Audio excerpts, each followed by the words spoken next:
Iko siku mimi na wewe ndugu zangu tutasimamishwa mbele ya Mungu na tutajibu haya yote ambayo ilikuwa tunayafanya hapa duniani.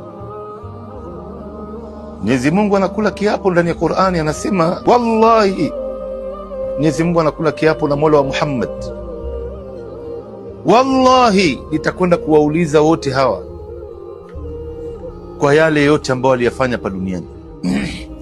Mwenyezi Mungu atatuuliza madogo na makubwa, na kila jambo ambalo ina swali ndani yake Mungu atakuuliza wewe na mimi, na atakuuliza moja baada ya nyingine. Tena atakuita kwa jina ambao ulikuwa unaitwa naye hapa duniani.